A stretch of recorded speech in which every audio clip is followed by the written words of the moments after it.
talks in the hours. Now we're down to the hours from the days, and we got Gary Harris on the line from WVUA there in Tuscaloosa. Gary joins us on a regular basis to break down the Tide. Gary, how are we doing today? Doing great, Mark. Always a pleasure to be with you, man. Absolutely, and good to see you. Another Alabama neutral site, big-time game to open another college football season, and they are undefeated. They've never dropped one of these, and typically they're scheduling a top 10 to 15 team in the nation. Before we dive into this particular matchup, just your thoughts about that scheduling approach for Alabama football and why it's worked. Of course, the 5 stars don't hurt, but just in regards to why they have chosen the neutral site route, big opponent week 1 versus an on-campus home-and-home series.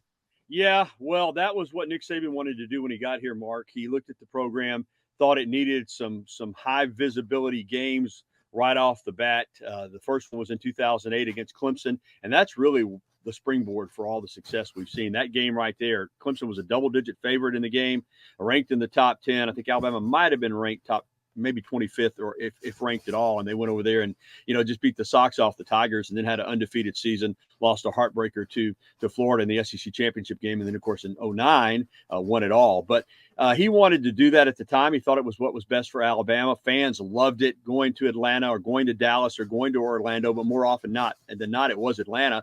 And as you said, incredible record there. Has not lost one of these season openers. In fact, Nick Saban's only lost once in Atlanta, whether it be at the Georgia Dome or Mercedes-Benz Stadium, and that was that game to Florida in the SEC Championship in 2008. And it's been terrific, but they've run their course. This is the last one of these that are scheduled. Beginning next year, they've got a home-and-home with Texas. They've got a lot of home-and-home scheduled all the way through 2035. So these were very productive games for the university, for the program, and the fans loved them. But now, they have kind of run their course. Fans want bigger games on campus, so Alabama is going away from those games after this one this year in the Chick-fil-A kickoff game. But they have been very good to the University of Alabama, and Alabama's been very good to these type of games because they brought in a high television rating and a lot of fan interest. So it's been a win-win for everybody involved. But this is the last one that we're going to see for some time. The depth chart's been released, and what caught everyone's attention, of course, and Nick Saban addressed it. There it is. You're all set. Of course, has been Jaleel Billingsley, who the SEC media tabbed as the best player at his position in the conference. Second string at this point, and doesn't have to do with the on-field performance necessarily, but he needs to clean up his act in certain areas. Yeah, he does. But I'm going to tell you something about him, Mark. Football is important to him. And I've, been friendly with his dad on social media, and they know what is ahead, and that is a probable NFL future. And I think he'll do what he needs to do to get back in the good graces of the coaching staff. And even though he's not listed as a starter on the depth chart, he's bracketed with Major Tennyson for second-team tight end.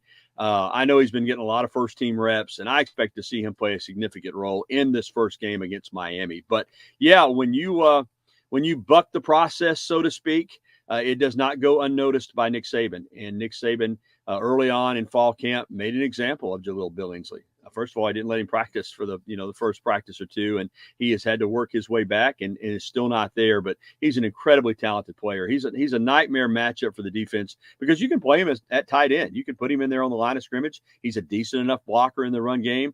You can get him matched up maybe with an inside linebacker. You can put him in the slot. You can put him out wide. You can even put him in the backfield and put him in motion. And he even returned a couple of kicks last year. That tells you how athletic he is. They put him on kick return team. You don't see that very often from a tight end. So he's a tremendously talented player. As you alluded to, his situation has nothing to do with his ability on the field. But I think it's all going to be worked out, and I think he'll have a big year for this team and be a contributor. Now, having said that, Cameron Latou, the former defensive player, is also a gifted athlete, Mark. He's about 6'5", 250. He really showed off in the spring. Everybody knew he was an incredible athlete. They just couldn't find the right position for him. It turned out it was on offense at tight end. So don't be fooled into thinking Billingsley's the only guy that can get out and run in patterns and catch balls because Latou can do it as well. Got Gary Harris on the line to talk Tide. Of course, the big opener against Miami and Atlanta coming up. You can catch Gary at WVUA 23 there in Tuscaloosa. And the other note in terms of the depth chart release for me is JoJo Earle's emergence, of course, as a true freshman. Anything else that really caught your eye in regards to the first and second team? Well, on JoJo Earl, he's quick as a cat. He's a little water bug. People want to compare him to Jalen Waddle. I don't think anybody's Jalen Waddle. I think Jalen Waddle is that special in his skill set. But JoJo Earl is going to factor in the kick return and punt return game right off the bat. As you said, he's bracketed at the H slot position along with Slade Bolden at first team, which I'm very surprised by that. I knew they liked him. I did not expect to see him there on the depth chart, but that tells you that they know he's got some talent. He's got some ability, maybe like a Waddle a little bit, that you can just get the ball in his hands. He can make the first guy or two miss, and he can turn what ought to be a 4 or 5 yard gain into possibly a 40, 50, or take it to the house type of gain. So they're really high on him. Yeah, I was surprised by that a little bit. Some other noteworthy mentions, of course, on defense. Henry To'oTo'o is going to be the starter at inside linebacker next to Christian Harris. To'oTo'o beat out the veteran Jalen Moody, although Moody is going to play a lot. On the offensive line, to see Chris Owens and Darian Dalcourt bracketed together, that's a little bit of a surprise because Owens we thought would be the center, but there is a chance they've worked him at right tackle as well, and he's played some right tackle. That depending on Randolph's status, Randolph is listed at first team right tackle, but he has been dealing with an injury. You could possibly see Owens at tackle and Dalcourt at center. And if Randolph's able to go at tackle, I'm not sure that Owens will start at center. Dalcourt has really pushed him. So that's one to watch right there. On defense, outside of To'oTo'o, who we were not surprised by that, but the only position that was really uncertain was that cornerback position opposite Josh Jobe. Now, Josh Jobe is an all-star candidate, but it is the fourth-year junior, Jalen Armour Davis, who has waited his turn. There was speculation he would get in the transfer portal. He's married. He's a really mature player, but he held off the freshman Kool-Aid McKinstry as well as Marcus Banks to win that corner job, and I think he'll do a good job. Punter, they're going to go with the Aussie who has never punted in a game. I'm talking about in a game, period, any football game. You know, he's James Burnup. He's one of the rugby-style punters that can also punt it traditionally. They didn't have many position battles on this team, but they tried out about 5 putters, and he won the job. So that was interesting there. In fact, they had a transfer from Troy, Jack Martin, who averaged like 44 or 45 yards a punt last year, and a lot of people assumed that he would win the job, but James Burnup comes in here as a freshman and wins the job there. Everything else pretty much the way we expected it to go. The redshirt freshman Javion Cohen is starting at left guard. We thought that would happen, but he hasn't played before. And that offensive line, other than Evan Neal and Emil Ekiyor at right guard, is going to look a lot different than it did last year. Well, if the rookie punter can block out all the noise around him and all the big fast guys rushing at him, then I guess he can be successful. It's about the simplest thing you do in football: catch, step, kick. So he's obviously very good at that. Nick Saban even said that, Mark. You know, they asked him about him. He said, well, we're not asking him to play football. We're just asking him to punt. But I thought maybe you need to ask him to tackle. He is the last line on defense, after all, after a punt. But, yeah, you're right. He's just going to be asked to boot that thing. And as long as he does that, he's doing his job. Hey, Gary, so much production missed on the offense, of course, from a legendary group in 2020. The defense is stacked, but the talent is there on offense as well.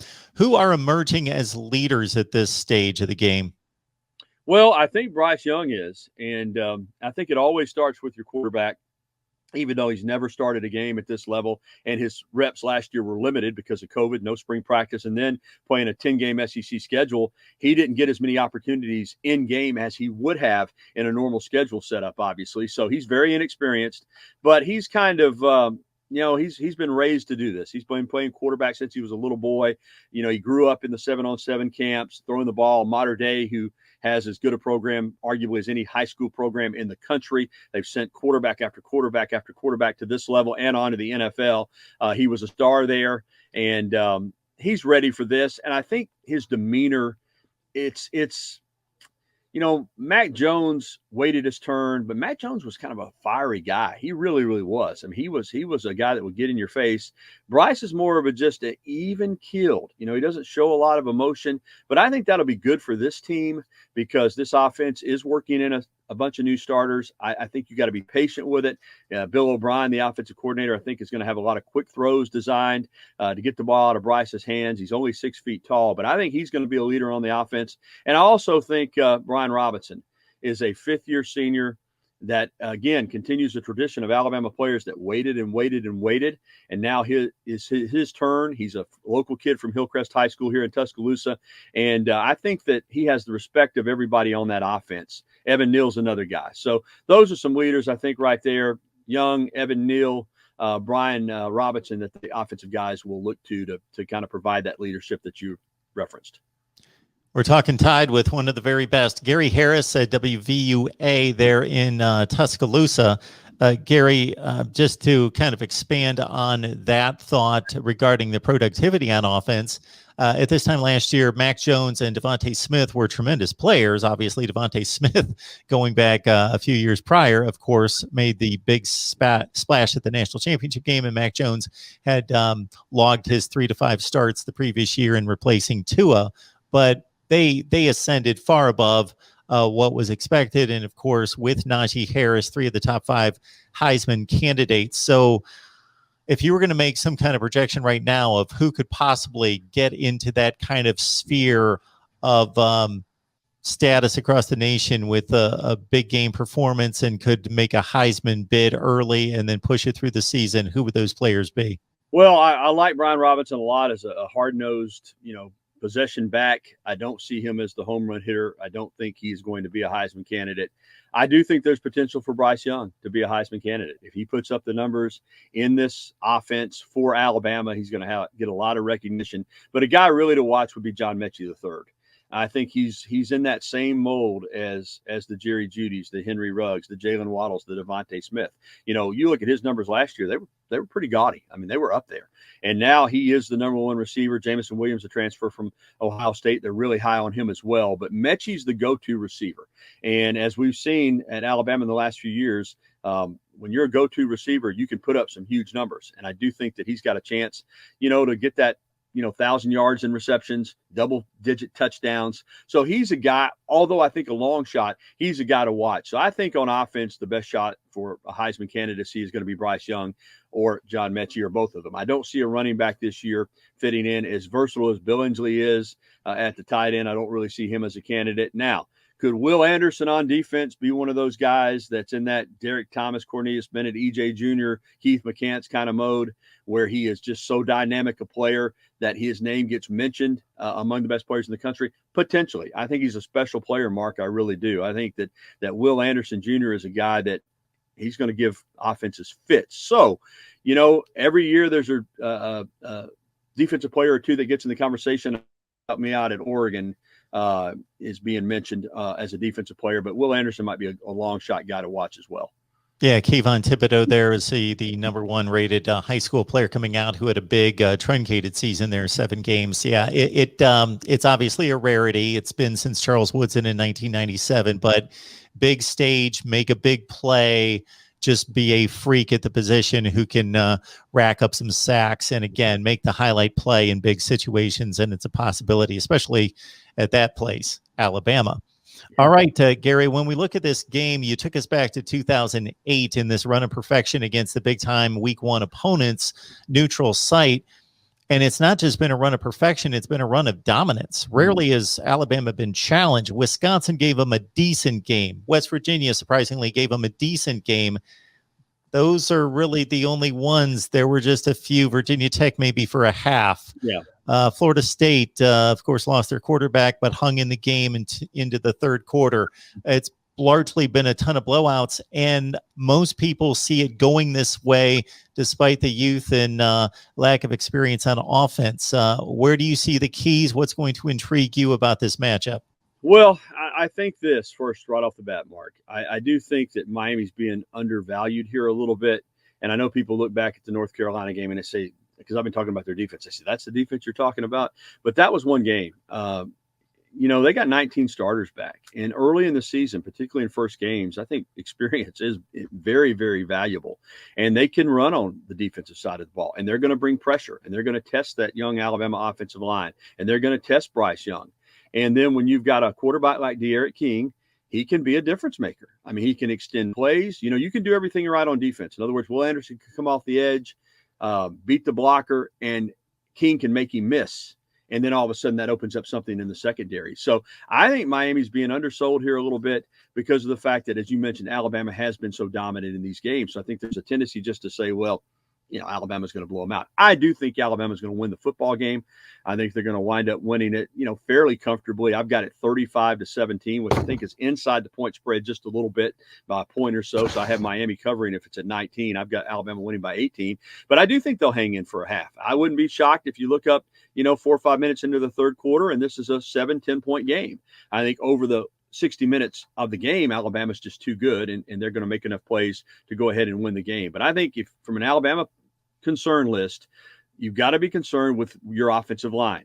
A lot of these guys are untested. They're going to face pressure. They're going to face guys that can rush the passer. Then on the other side of the ball, Miami's got a veteran offensive line, Mark. I think they've got more combined starts on their offensive line than any offensive line in the country. And you got a sixth-year quarterback in Derek King, who they say is 100% coming off the ACL injury and has tons of experience and is not going to be fazed by pressure or anything else. And as I said, sometimes you can do everything right, and he's one of those guys that he can cause you to miss him, and the play breaks down on the defensive side and he makes a big play. So I think those are the concerns. Kicking game wise, I think both these teams pride themselves in special teams, so I think that's probably going to be a wash. I think over the long haul, Alabama will just wear Miami down and be able to make more plays, but I don't think it's going to be one of these games where you look up and it's 31-3 at the half. I just don't see it that way. First and foremost, backup linebacker Quandarius Robinson has been suspended. Unfortunate incident just off campus involving a car accident and alcohol, sir. Very unfortunate situation there for Quandarius Robinson. This was a 5-star recruit from Jackson Olin High School in Birmingham in the 2020 class. It was a big talent. Just unfortunately, this situation happened on Sunday morning. Near the University of Alabama campus at the corner of Hargrove Road and Prince Avenue. There was a 3-car crash. Thankfully, nobody was injured or hurt in the car accident, but however, Robinson was arrested and charged with driving under the influence. He had to take a sobriety test. Coach Saban found out about it, got the information.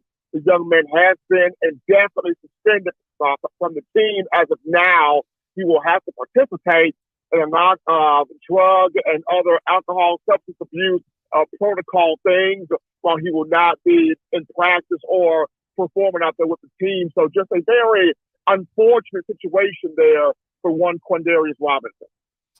A fortunate situation, on the other hand, involving the depth chart status of one JoJo Earl, of course, highly touted wide receiver, 6th rated in the nation, according to 247 Sports in this 2021 class, and his playing status for Saturday.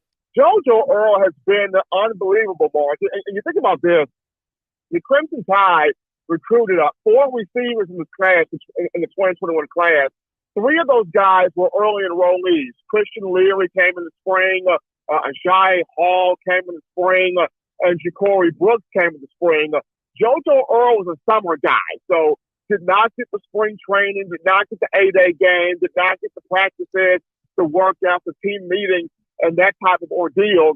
So for him to come in the summer and for him to have picked up the offense and the speed and the tools and the versatility that he brings, for him to have picked up all of the stuff and the majority of the stuff in preseason camp, it has done enough to earn Coach Saban's respect, not just as a starter on punt return, which he does have that role, replacing one Jalen Waddle, and that will be exciting in itself, but also he is a co-starter with Slade Bolden as a slot receiver. So Bill O'Brien is going to have a whole lot of fun sort of game planning. What all can JoJo Earl do on the field? Because we have a talented athlete like this that can give you some Jalen Waddle, some Percy Harvin, who played at Florida, was an outstanding college football athlete, and some Tavon Austin as well, who played at West Virginia. You got to get that young man on the field. So it's going to be very exciting, Mark, to see in what ways does Alabama get the ball in JoJo Earl's hands as a freshman going up against Miami. Stephen, had you and other media types anticipated this type of move? Were you pretty aware that JoJo was making this type of impression in camp and would be given this kind of depth chart status? Oh, absolutely. According to a lot of the people, Mark, that I've spoken with, very close to the program, from the moment JoJo Earl got to Alabama in the summer, in the month of June, he was different. This was a different athlete. This was a different type of player. Coach Saban has talked about it. A consistent route runner all throughout fall camp, consistent hands, really, really, really good speed, explosive playmaking abilities. I mean, if you watch the high school tape at Aledo High School in Texas, you see it right there, from the route to the hands to the speed to the versatility, to the diversity he brings to this wide receiver room. And his teammates have talked about that as well from his end. He had two really strong fall camp scrimmages, including one where he had a couple of touchdown receptions. So this is a young man that can do a lot of different things in the field. And of course, with Nick Saban, he wants to get his best athletes on the field. So going up against Miami, a defense that returns a lot of starters, it's about how often can we get this young man the football and what creative ways can we get this young man the football. So that will be interesting here at Mark on Saturday when you talk JoJo Earl. Folks, we appreciate your support by hitting that like button, sharing these videos out on social media, because if you enjoy the content, others will as well. And please subscribe right here, the Voice of College Football. Also, Alabama fans, college football fans, obviously tracking the gold standard here with the Crimson Tide. Please check out Stephen's work at touchdownalabama.com, and of course his Monday, Wednesday, and Friday show, In My Own Words, right here on YouTube. Call him, give him a look there, and interact with Stephen M. Smith. That's Monday, Wednesday, and Friday at 6 Central. All right. Other news involving the depth chart that caught people's attention, obviously, was Jaleel Billingsley, who was selected by the media as an all-SEC tight end. And we know the immense talent that he has to bring to the table. But right now, relegated to second-team status in favor of Cameron Latou with Major Tennis, and also kind of a co-backup. So that's brought a bit of controversy with it as well. It has. And like you mentioned, Mark, Jaleel is extremely gifted. He is extremely talented. 4-star from Chicago, came in 2019. Last year, we started to see him break out a little bit. 18 catches for 287 yards and 3 touchdowns. And everybody really excited to see what he can do this season, especially with the success that Bill O'Brien has had coaching tight ends, whether it be in college football or the National Football League. But unfortunately, the young man has found himself a bit in Saban's doghouse, so to speak. And whether it was a major team rule that he may have broken or a minor team rule, Coach Saban doesn't really care. He just wants guys to be responsible, to be about the team, and to buy into the program, and that being his message, his process. And this kind of happened. This happened during the latter portion of fall camp, where media guys were asking Coach Saban what's going on with Billingsley, how's he been doing, how's he been progressing. And the early part of fall camp, Saban said, we want Jaleel to be more mature. We want him to be bought into the team. We want him to be a team first guy and take on that leadership role. And 9 times out of 10, when Saban is mentioning different things like that, there's a team rule, there is something going on that Jaleel is not adhering to or not paying attention to. And then Saban returns again later on in fall camp with some very sharp statements to the talented pass catcher, and talking about, well, he knows what he has to do. He knows what he has to do on the field. He knows what he has to perform. That's up to him. That's on him. And just some very sharp statements being made. And Coach Saban continued with those today in the SEC Coaches Teleconference. He knows Jaleel is talented. He knows Billingsley is gifted. It just comes down to the maturity factor and wanting the young man to be disciplined, wanting the young man to be responsible, and wanting him to be all about the team out of self and into the team. So hopefully Billingsley has gotten the gist of that message. He's on the depth chart. He's been involved in practices last week here of camp, but when you're sort of in that doghouse situation, you have to work yourself back to being in your number one spot or your primary spot. So hopefully Billingsley's gotten the gist of it because, I mean, like you mentioned, Mark, this is a very gifted athlete. This is a very special athlete. And he knows if he plays his cards correctly, this could be a potential first-round pick in the 2022 NFL Draft, but got to be able to buy fully into what Saban and the coaching staff is trying to get him to do. Stephen, to stay along those same lines in regards to, we know that talent alone will not win championships. It takes poise, it takes determination, it takes the hard work, it takes leadership in times of adversity, whether that's being tied with Ole Miss with 5 or 6 minutes left, whether that's blowing a big lead against Florida and seeing them down to a one-possession game, whatever that is, or the million times that we don't see it day to day in the workout facility, in the classroom, and so forth. Who are the leaders on this football team that are going to be the guys, whether vocally or by example, are going to lead this team in 2021? Well, absolutely.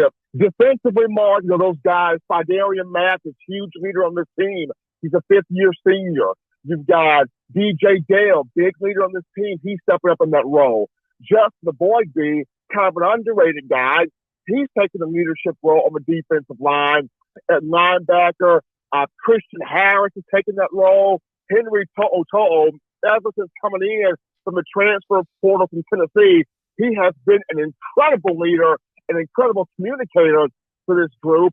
Christopher Allen has taken a leadership role in the secondary. Jordan Battle has taken that role. But those are some guys on defense.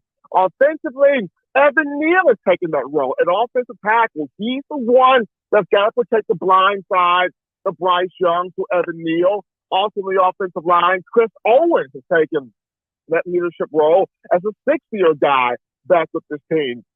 Brian Robinson has taken a leadership role as he's the main guy, orchestrating that running back room. So he's got talent behind him. And then at wide receiver, John Mechie has taken on the leadership role as he has, as the mantle of being the number one guy goes from the Devontae Smith to him. But also, even with him being a young guy, Bryce Young has taken a leadership role. And he does not act like a young guy. He acts like a veteran guy. Even though he's nearing $1 million in NIL deals, it has not negatively affected him or the team. He's been focused. He's been laser sharp from the spring to the summer throughout fall camp. So those are just some of your defensive and offensive guys, Mark, that have taken that role vocally and by example. Join Stephen's show, In My Own Words, Monday, Wednesday, Friday, right here on YouTube, 6 Central. Give him a call, talk Bama football and the SEC. Stephen, of course, the unprecedented accomplishments of the 3 stars on offense from 2020, and Mac Jones, we see gaining that starting spot at quarterback for the New England Patriots. So they're going to do well on the next level. But to replace that kind of productivity and star power, if you were going to peg any potential Heisman candidates from this particular team and maybe drift off to the defense and find somebody that may, through some highlight plays and some, otherworldly kind of efforts on the defensive side may break through and cause some attention. Who would you expect those guys to be? Okay, so defensively, I can think of 3 guys here, Mark, that could potentially maybe crash their way to the Heisman conversation for Alabama. So number 1, let's go Christian Harris here. And the reason I say Christian Harris, he's playing back in his natural position at weak side, money linebacker next to Henry To'o. Christian Harris in high school was a defensive back. So he's going back to that DB type of training. And if he can come up with, interceptions, multiple interceptions, maybe 4 to 5 interceptions from his linebacker position, maybe take a couple of those back for touchdowns, you can put Christian Harris in that conversation. I'll also go with Will Anderson. If he can have not only just a huge amount of sacks, but maybe get a couple of fumble recoveries. Take those back for scores. You could have Will Anderson in there.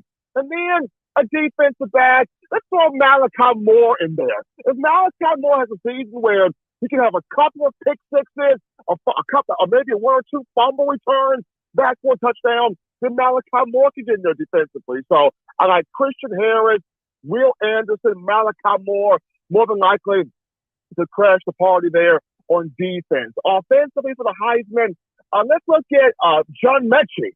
This is a big opportunity for him. It's kind of a dark horse Heisman candidate. Once again, he's taken over for Devontae Smith as the lead receiver, the number one guy grabbing that mantle.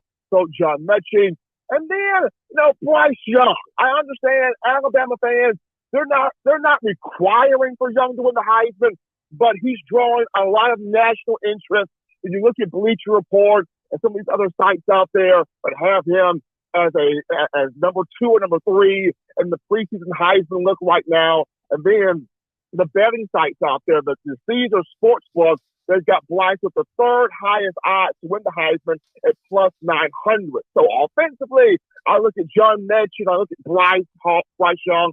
Defensively, Will Anderson, Christian Harris, maybe even a Malachi Moore, potentially crash the party for that Heisman Trophy.